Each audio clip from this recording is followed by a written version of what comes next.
Welcome back to Big Bark Sports. Drew Baressa joining you again today. And with Big Bark Sports, we like to talk about how sports really influences people's lives.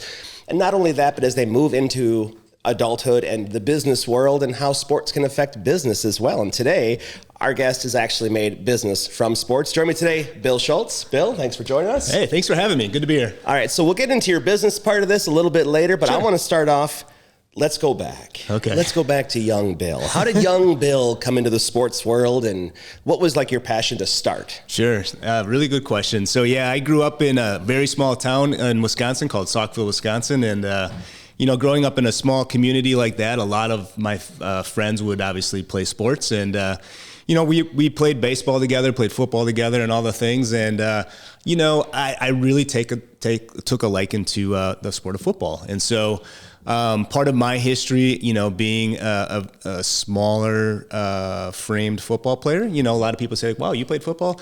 Yeah, I did. I was 5'10" wide receiver in high school and obviously went on to college. But, I think just growing up in a small community and having all of the community friends playing sports together, that's just what we did back in the day. So that really was just the times too, right? I remember it's just like, all right, for us, we didn't have football till 6th grade and you have Pop Warner. Sure. So I don't know if you guys started sooner or was that about the same time? So the Saukville Rebels program started in 4th grade. And, all my friends, we all started back then. And it's Pop Warner. So full tackle, full pads. Just jumping right into this. Jumping right in, So yeah. you were basically going varsity blues where you had Little Mox, Little Billy Bob, and Little Tweeter out there just doing your thing. Oh, Lance Harbor, we forgot about him. I'm so sorry for your knee, Lance. Get that looked at. I'm sure you're still the manager of Walmart and coaching JV football. We'll talk about that later. Sorry, Sounds I digress. good. That's okay. Yeah, so we all played football from the get-go, and that was our thing. Like we all, and there was a large group of us. And the interesting thing in thinking back on that experience is the program, even though the community was small, the program was strong. And what I mean by that, championships were won, games were won. And I think that really set a precedence where the community really got behind it. And it really became what we did on the weekends. It was a family affair.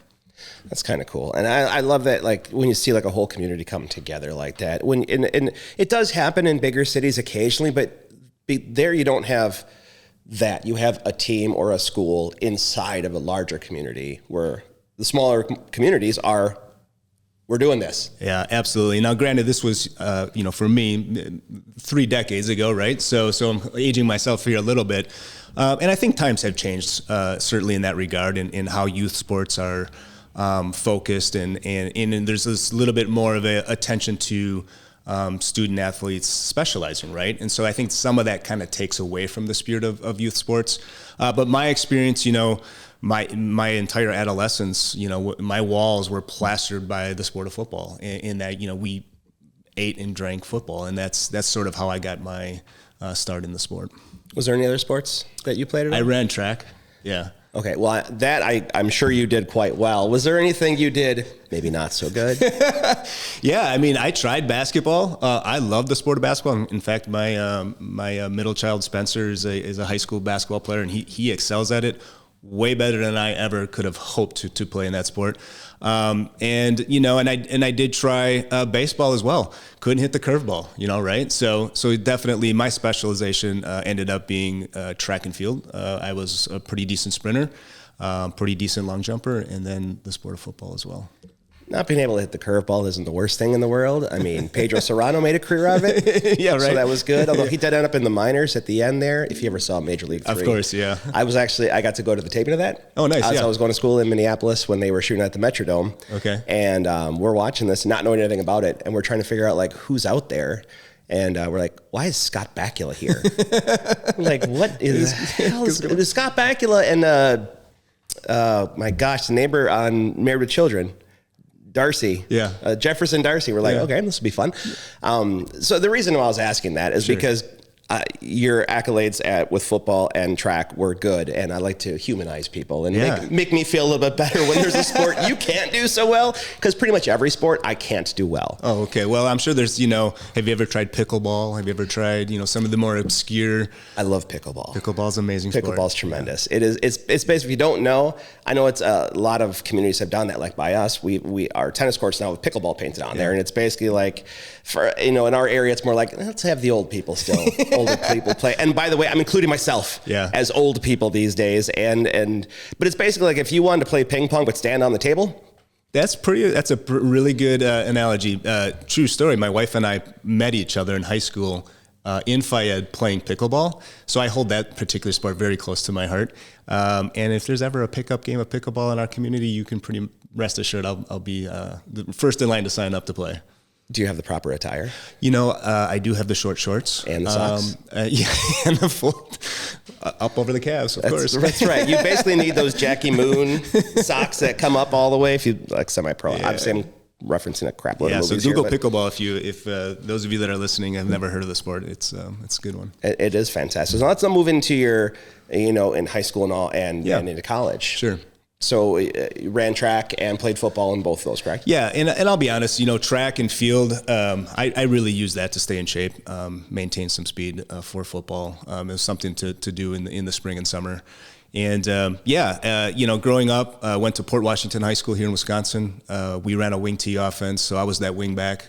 I was a shorter position wide receiver, but at that wing back position, pretty much a second running back option. So I did a lot of the counters, a lot of the reverses.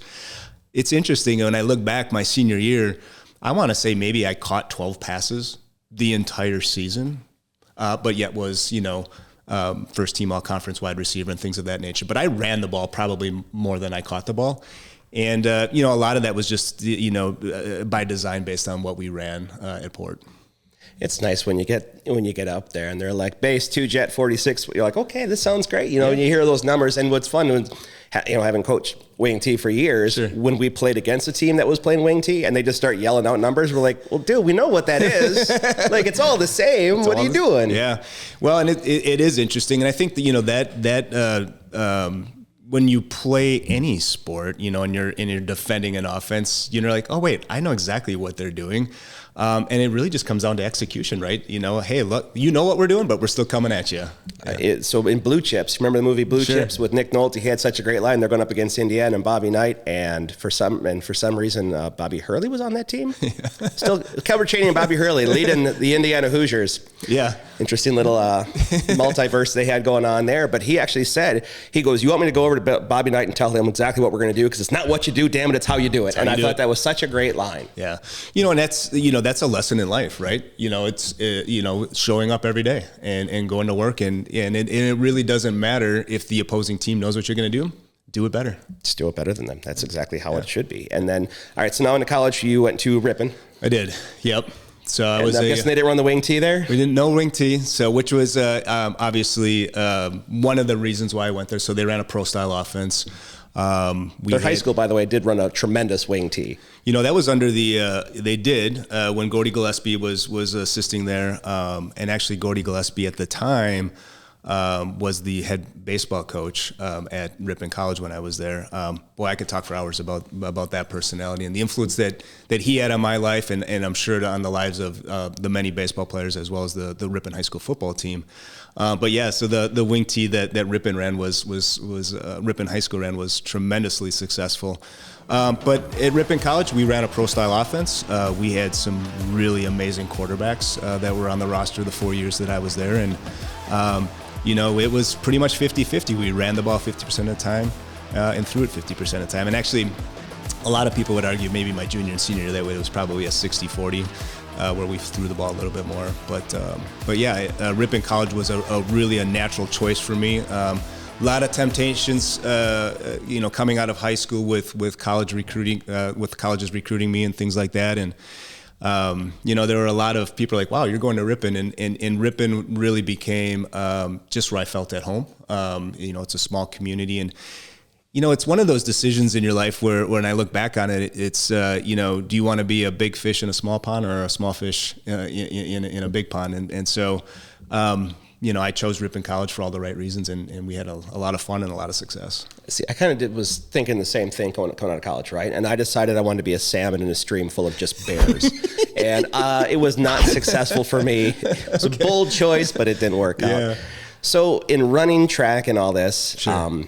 and And also, you did have some pro aspirations. I did, yeah. And there may have been some people who you might have come up against in some sort of running that might have also had pro aspirations. So if you want to I don't mean to open up any wounds just in case, but if you want to dive into that a little bit. I could dive into a little bit of that. So yeah, I think, any child growing up who plays football, you aspire to play at the elite level. And yeah, of course, I went to Ripon College, small Division III school. So again, just to age myself a little bit, I graduated in 1997. And so, during my time at Ripon College, I had the opportunity to run track against some pretty amazing state athletes. My senior year, some of you may recall a character who played for the Green Bay Packers by the name of Billy Schrader. I had an amazing opportunity. He was actually at the time running for Team Visa. He was with the Patriots and then got let go by the Patriots, and the Packers had picked him up. But during that time, in 1997, he was actually running for Team Visa, trying to qualify for the 98 Olympics. And I did compete against him at an indoor meet in Oshkosh. Interesting story. He crushed me by a lot. And I think that just really goes to show the difference between, really good college athletes and then sort of that next level elite. Billy Schrader was an amazing talent. He was like 17-time national champion in track and field, played many years in the NFL. Just a really strong athlete. And so I had aspirations to obviously play at that next level. Had a few tryout opportunities, never quite broke into that, but the experience in of itself was pretty amazing.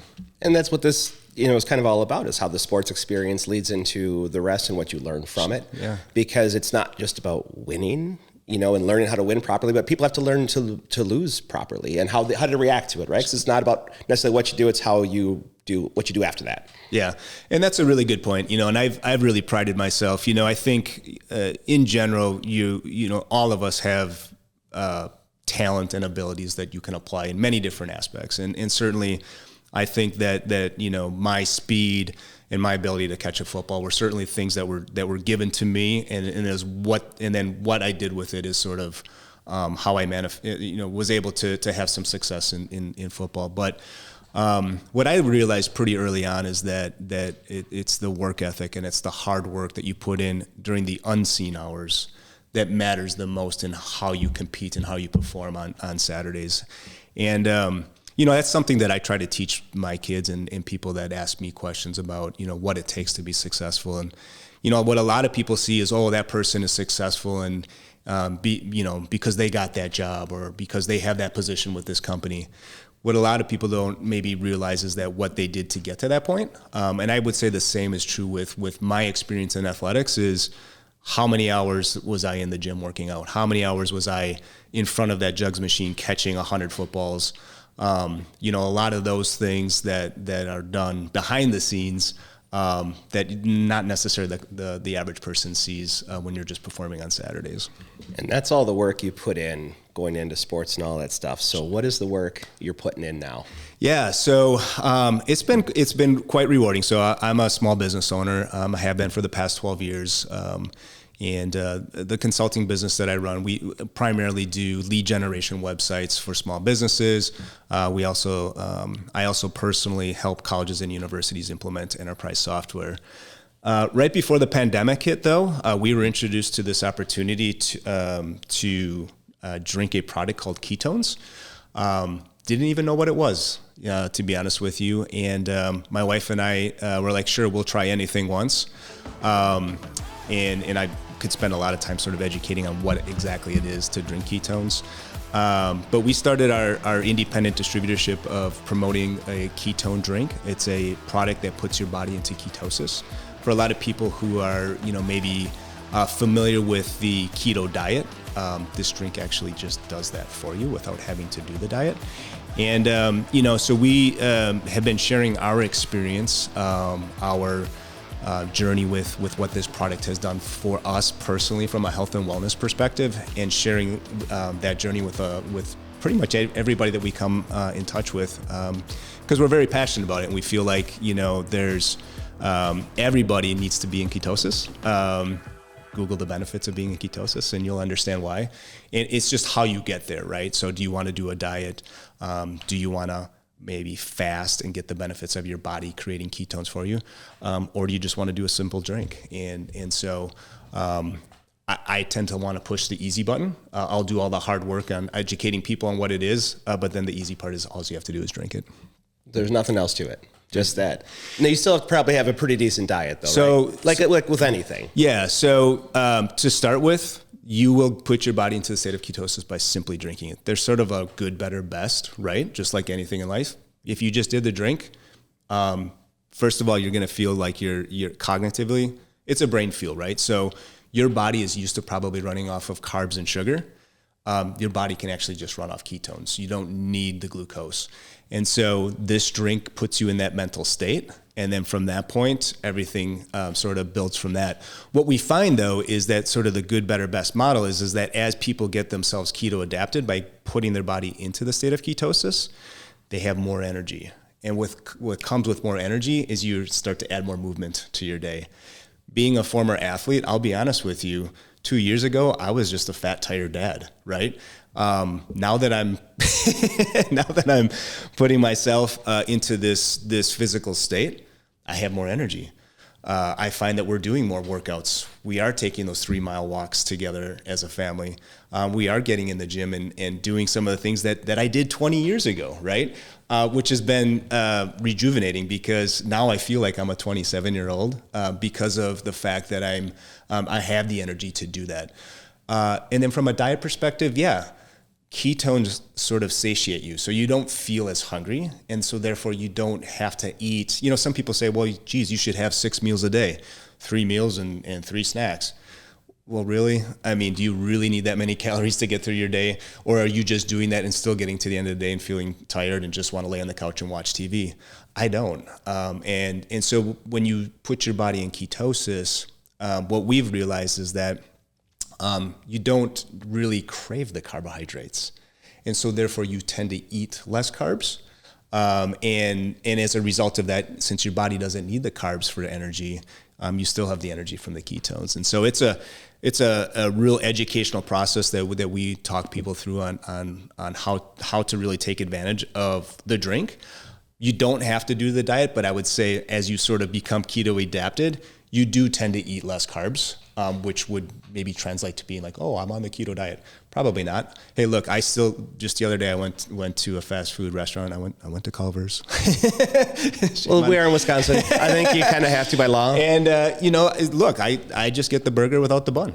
Okay. And so, and it's because I just don't crave the bun. And so that's just kind of a personal aspect of it. But yeah, it's amazing. And I think to answer your question about how athletics sort of leads into this business is, I recall being healthy in my 20s, and then my wife and I, we have a beautiful family with 3 kids, and then, during our 30s, we just focused on them, running them to all of their events and just eating on the run and all of the things and not really focusing on ourselves.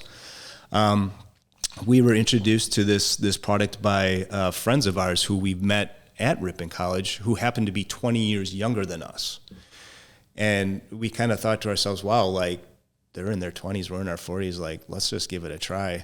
I kind of wish I would have known about this in my 20s. It's kind of a secret weapon. And so yeah, I mean, the benefits are just amazing. And I really leverage my experience in athletics because I know what it's like to operate your body at the highest levels. And this is, for me and for literally thousands of people now that we've introduced to this product too, it's just helping them do the same. Well, let's introduce a few more people to this product. How can they get a hold of you to learn more about this? Yeah, so there's a lot of different ways, and probably the easiest is we do have a website. It's called drinkingketonesdaily.com. That would probably be the fastest way to really educate yourself on the product and some of the ways in which you can order. On that website, there's a contact form, always available through email, always available through a cell phone connection. And so that's probably the easiest way. I would suggest that, use the website, use the contact us form, get in touch with me personally. Always happy to pick up a phone call or respond to an email and educate folks on what the product is and how they can purchase it. Well, I'm sure I will most likely be doing said thing, but instead I'm just going to talk to you once we end the camera here. So, sure. So let's get to that conversation now. Bill, thank you so much for joining me. This was an absolute pleasure. It's an absolute pleasure for me too. Thank you so much. This was great. And thank you for joining us. We'll catch you next time.